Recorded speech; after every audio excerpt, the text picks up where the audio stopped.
Vaporwave is a music genre, meme language, net aesthetic, and cultural strategy that emerged in the late 2000s and broke into wider cultural circles between 2010 and 11. It both is and was the frenetic avant-garde of its heyday, seemingly obsolete as its exchange and influence expands. It is a movement of the past, recycled muzak, discarded genre of adult contemporary, and a slew of former corporate imagery made obsolete by the passage of time and capital. This past obsession masks its vibrant contemporaneity, its thoroughly digital frameworks of meaning, and the nuances of its fluctuating mass of consumer producers. Still, its here and now has always been spent focusing on the past. So Vaporwave has never been new, and as long as it repeats, it will never gain the luxury of having a past. Instead, its focus and reworking of the obsolete appears almost as an envious longing into that continuing slew of digital circulation. We begin here, looking around and looking back. From this vantage of nostalgia fever and obsolescence fetish, it seems fitting to begin this meditation on Vaporwave with its favorable cry, "Vaporwave is dead." This declaration echoes from the titles of Vaporwave artworks. The text of Vaporwave means to the sanctimonious preaching of the hardline genre acolytes and culture priests. It is the favored sentiment, saturated with irony, that declares an end, despite its existence in that declaration. This catch cry, exclamation, joke, and meme is where we will begin. At a cursory glance, Vaporwave appears to be a contemporary but simplistic microgenre. But as critic Simon Reynolds demonstrates, genre and particularly microgenre are often tools the critic uses to condense a range of artistic activity into a culturally digestible and commercially viable set of boundaries. Genre is a narrative as told from the outside, and often from the perspective of times past. This narrative charts creative developments, commercial imperatives, and the lineage and transformations of its form as it shifts and develops. Vaporwave is a collective motion that formulated its own status as genre from the shared interactions of its producers and consumers and their shared dissemination of the cultural lexicon.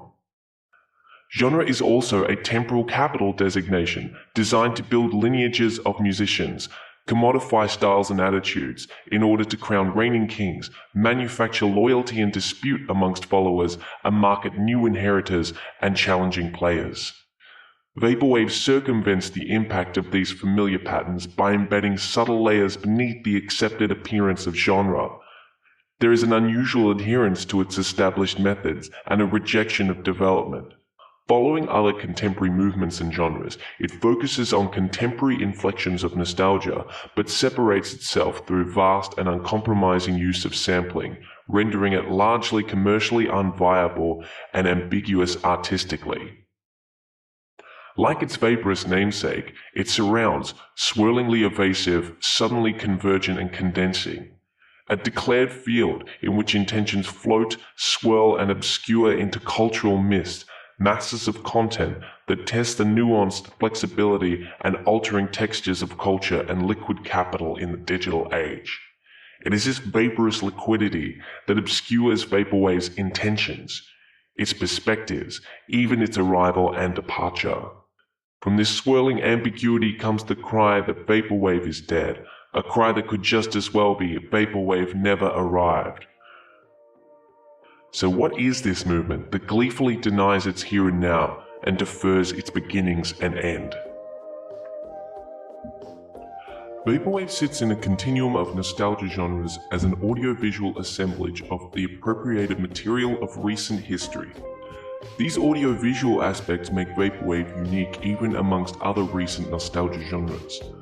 Beyond a music genre with an accompanying visual style, or a visual trend with links to a musical aesthetic, Vaporwave incorporates all these elements into a sprawling yet cohesive cultural assemblage. In this track, Vaporwave artist Macintosh Plus mainly utilizes portions of Diana Ross performing "It's Your Move."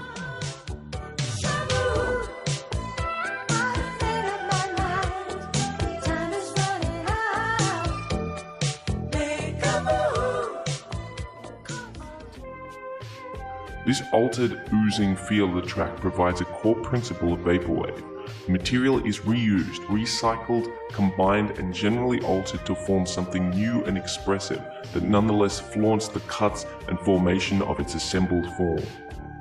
As the focal point of the album Floral Shop, the track is titled in a deliberately indecipherable or overly complex form to its Western audience.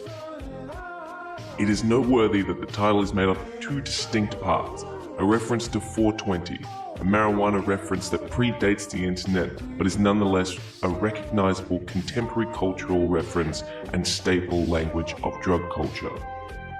The second point is the kanji script, which to its largely English-speaking audience, and indeed anyone who can't read Japanese, are initially unreadable. In the face of such language, the unreadable text is digitally copied for accurate searches or referencing, while colloquially shortened to the recognizable 420 in conversation. Other Vaporwave track titles also feature any combination of unconventional and non-phonetic symbols as either alternatives to letters or as textual ornament. Greco-Roman statues, busts, and columns seen in this album art are a common motif in Vaporwave and operate as declarative symbolic language, aligning the content with the Vaporwave genre.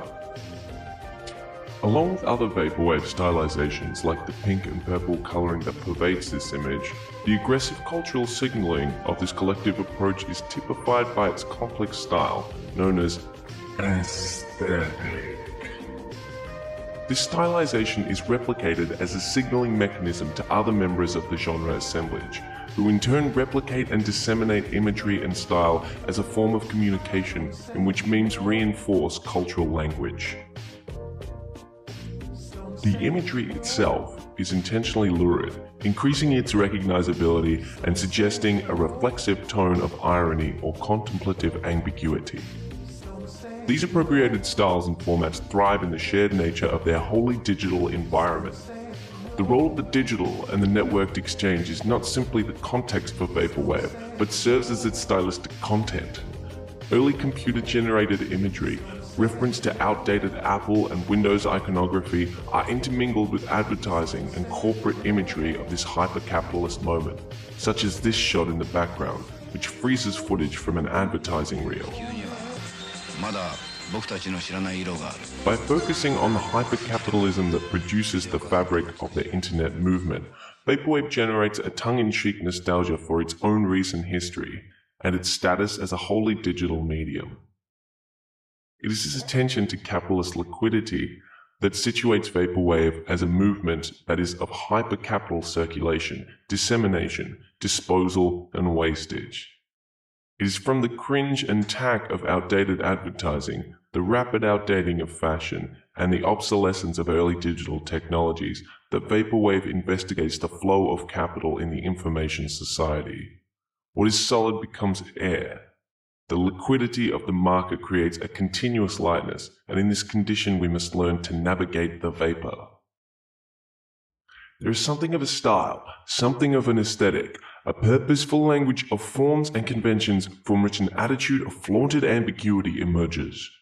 As a genre today, Vaporwave exerts a refusal to develop and change, and while other genres and aesthetic movements may claim historical influence and tout their cultural lineage, Vaporwave's most resounding echo is in the heavily reverbed cry, "Vaporwave is dead."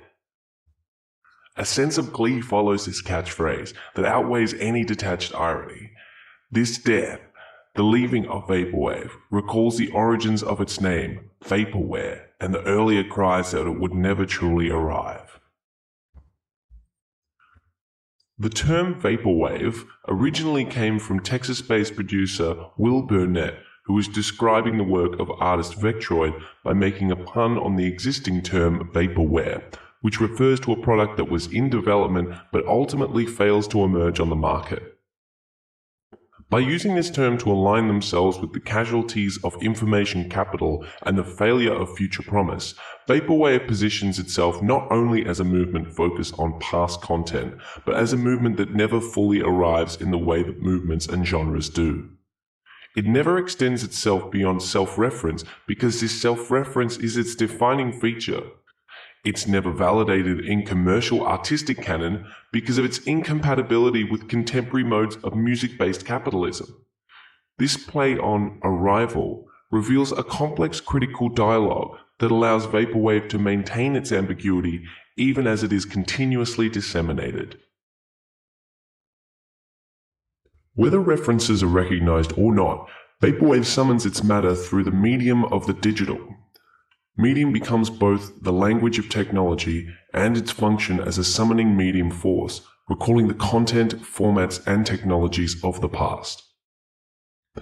This medium follows Vaporwave's own death, twisting the ghostly iconography of the past through the swirling forms of its expressive vapor.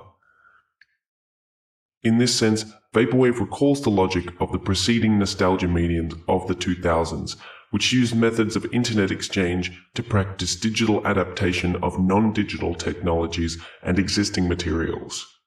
Vaporwave follows the trail of three major genres: hauntology, hypnagogic pop, and chillwave, linked by this framework of nostalgia. Hauntology was a music genre that merged sampling practices with sound art and musical outcomes. It was characterized by a technological focus on quarter-inch tape and modular synthesizers that created a murky sense of temporal dislocation. By sampling and imitating the sounds of 60s and 70s British radio, hauntology references the failed utopianism of the post-war era and the crushing blows of Thatcherism. More generally, it summons these echoes, whispers, dreams, and false memories of a failed utopian promise that haunts the present it was denied.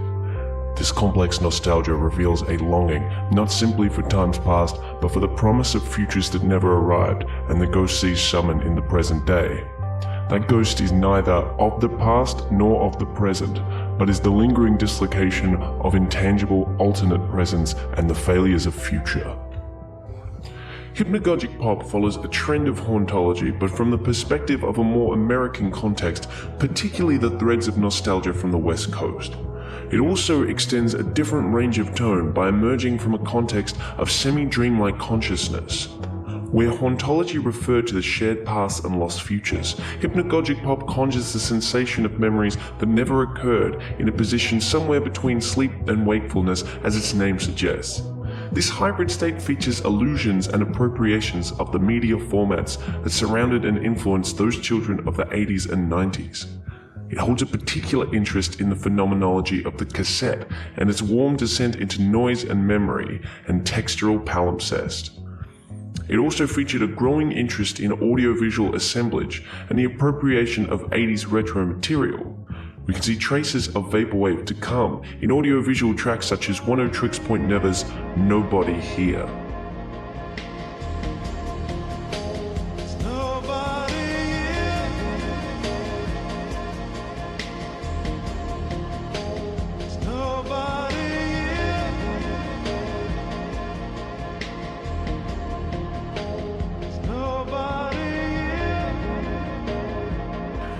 This track samples video game footage with an old school VHS wipe transition over an audio loop that samples a tiny fraction of Chris de Burgh's track The Lady in Red. Hypnotic and repetitive, while obviously and unashamedly appropriated, it brings us to the nostalgia movement's bifurcation into Vaporwave and chillwave. Vaporwave developed from the textures and exploration of hypnopop, particularly Oneohtrix Point Never's other influential work as Chuck Person. The Echo Jams album, made under this name, featured tracks that were slowed down and cut up, with very little other addition, as a kind of warped mixtape. With obvious copyright issues, it was released non-commercially with the legal distance of the Chuck Person pseudonym. This non-commercial approach, purposeful appropriation, and the strange retro-looking cover art imprint a mode of production that would influence a wave of producers and artists that formed into Vaporwave. Chillwave was a commercial genre that began to emerge in similar timing to Vaporwave. It took its cues from the sounds, production styles, and moods of hauntology and hypnopop and compressed them into a more conventional and palatable song structure and music style. For this reason, chillwave was more readily suited to the framework of commercial genre, whose claim to value lay in the artistry of its premier players and relatable creativity of their individual approaches. Samples were always credited and used sparingly in favor of more general sonic adoption of instrument styles and production techniques. While it shares many origins and influences with Vaporwave, chillwave presents a more conventional engagement with the music industry and its associated labels. The imperatives of commercial interests are then balanced with the interest in retaining the artistic cachet of the earlier movements and a closer engagement to their audience and the craft of their work. Vaporwave, in contrast, quickly moved away from an interest in artistry and craft towards a more distinct and recognizable formula that would find a range of expression through the impact of its continued repetition. It was resolutely extra-legal, with recognizable samples appropriated and altered in uncredited but recognizable ways. Moreover, there was a sense of parody that existed in Vaporwave that seems at odds with the more serious and earnest interests of chillwave artists. Though ambiguous, Vaporwave's appropriation engaged a sense of parodic reversal of roles, changing sources and misdirecting content. Where chillwave took strategies from its earlier genres and directed them towards commercial distribution, Vaporwave took the non-commercial forms and functions as points to appropriate. The community, establishment, and internet genre scene then become part of the whole assemblage by which Vaporwave is formed. In this sense, chillwave remains a genre that had more commercial interests than its previous genres and therefore the greatest conventional stability. Vaporwave stabilizes by moving away from the notion of genre and towards an aesthetic assemblage and community of exchange, appropriating the forms of earlier net-based movements. From its nuances, achievements, and problems, Vaporwave was not a genre in the conventional sense, and so did not fall into the simple logic of the music industry, but rather the complex logic of the information age and its hyper-capitalist exchange. In this state of hypercirculation, intentions become obscured, and meaning is increasingly replaced with ambiguity. Rules such as Poe's law state that using the internet to parody an extreme view will most likely be mistaken for an article of genuine sentiment or support. Without the context or signals of intention, the parody is unclear, and one's views take on the appearance of the position one intended to satirize. The adage of Poe's law emerged from a serious point about mocking extreme and fundamental views, but becomes increasingly relevant for a range of digital communication and exchange. A state of confusion emerges from the indecipherable borders between jokes, sincerity, and intention. This ambiguity heightens the plasticity of meaning and the disposable nature of intention in the face of hyper-dissemination and dispersal. In this sense, Vaporwave has often been accused of being blatantly poor artistic work by some, while being alternately praised as a potent satire of contemporary digital craft. It even has the honor of being frequently described as both simultaneously, jokingly affirming and ridiculing those analyzing it. Wait, what? It is this ambiguity that allows Vaporwave to traverse the various cultural realms, declaring or being declared with different intentions, ultimately allowing its safe passage to continue its multivalent amorphous dissemination. Vaporwave then fills the various roles cast to it, taking ambiguity as a creative approach to the occupation of varying cultural positions. Like its vaporous namesake, the content of Vaporwave fills the container in which it finds itself. This is not to say that it has no quality of its own, but that its quality is culturally fluid. The free-forming vapor then condenses into more solid structures as its free-floating particles are cast in the boundaries of more rigid frameworks. Vaporwave even finds its way through corners of net-based critical thinkers who laud its accelerationist wrangling of capitalism even as it serves the repetition of dead-brain shitposters and creative cul-de-sacs of lonesome SoundCloud wanderers. Accelerationism suggests that in this day and age of digital modernity, the best means to counter oppressive capitalism is to hurry its demise, accelerating its own functions to breaking point. This follows an argument that there are cracks inherent in capitalism and its functions must reach an ultimate crisis point. With its loudly ambitious take on the continued obsolescence produced by stylistic cycles, Vaporwave appears to cast a critical eye on capitalist function. This is further emphasized by the role of digital technology in sharing and disseminating content through extra-legal practices. It is this extra-legal approach that appears to position Vaporwave as an accelerationist exercise, undermining capitalism's rampant consumerist frenzy with its creative piratical parody.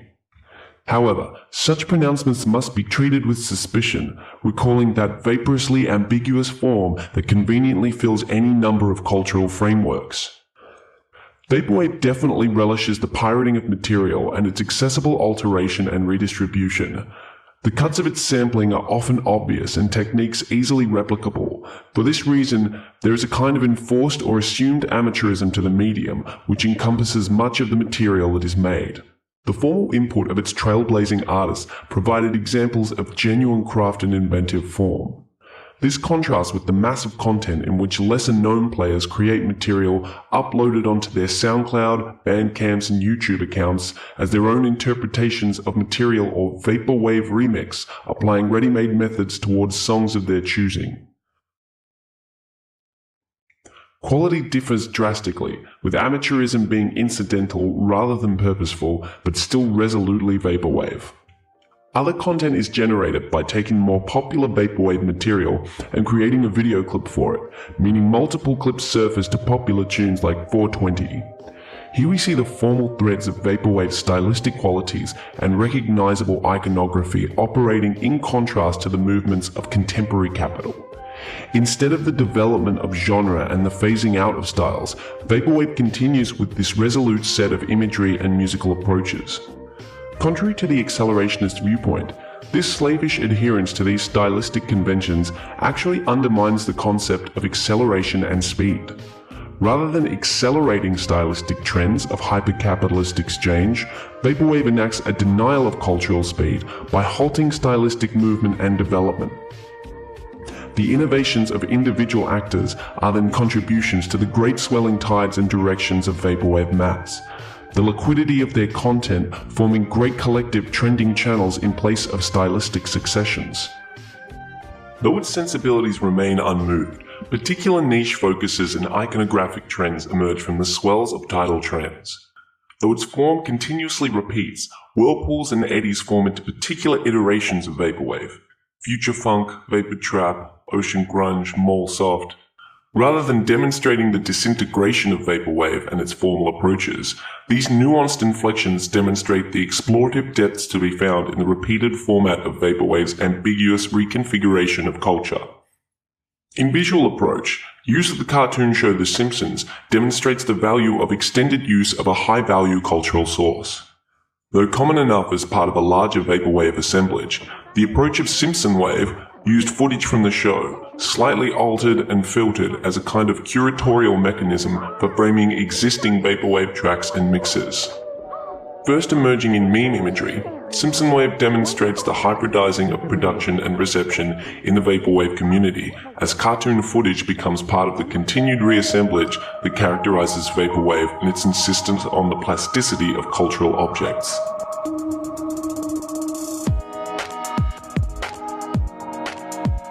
This continual assemblage of cultural material demonstrates its distinction from capitalist genre formats. Cultural succession and completion are rendered unnecessary in the expanse of internet exchange and contemporary curatorship. Inhabiting forms of subgenre and trending division then become a performance of capitalist paradigms, mocking its rigidity with an alternatively ambiguous fluidity. This quality to inhabit, to reshape and reform, is one of what Zygmunt Bauman would call liquid modernity.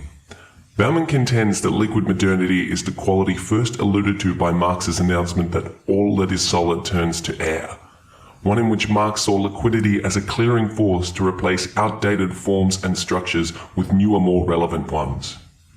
This is the same pronouncement that jokingly supplies half of Vaporwave's name, and that Bauman embraces with less ambiguity. He argues that the liquidity of capitalism has eroded any sense of returning solid structure, and it is now this liquid paradigm that remains to be navigated. The liquidity of society produces the hybrid capitalist forms of the internet, which in turn provide extra-legal and non-capitalist exchange in a paradoxical mood of ecstatic hyper-consumerism. Form in such a setting becomes relational, relative, and fluid, in contrast to former structures of meaning which drove earlier capitalism. Value is simultaneously expanded and contested, though its incipience has never waned, its flow and forces reshaping in a more ambiguous cultural context.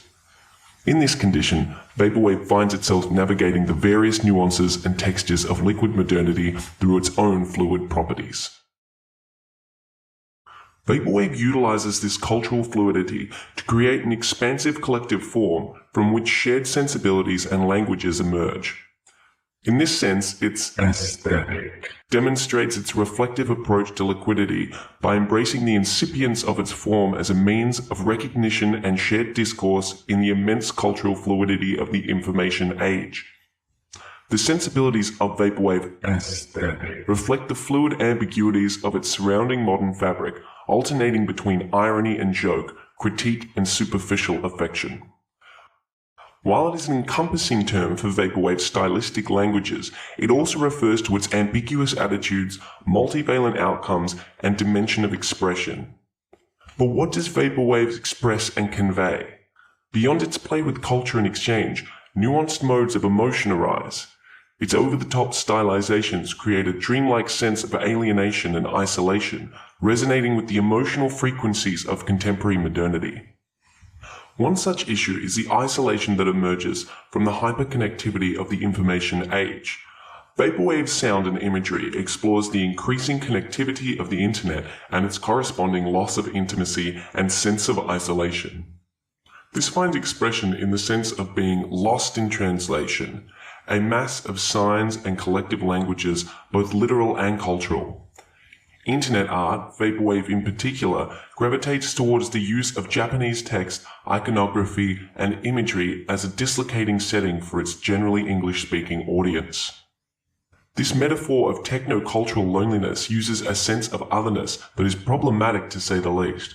Vaporwave's use of this language and imagery is evidence that it exists within a certain inflection of Western cultural thought, reinforced by analysis of its linguistic approaches and the domain locations of its formative web presences. The performed inequalities of its content are mirrored by its own cultural inequalities, giving extra potency to the moods of its scenes of Blade Runner-esque alienation. This anxiety reveals the eclipse of earlier optimism towards the future and haunting echoes of futurist losses and the loss of futurism itself. Culture piles up in ever-expanding digital archives, creating a sense of ongoing present that collects the growing waste of the past and constricts the sense of movement towards a future destination or goal.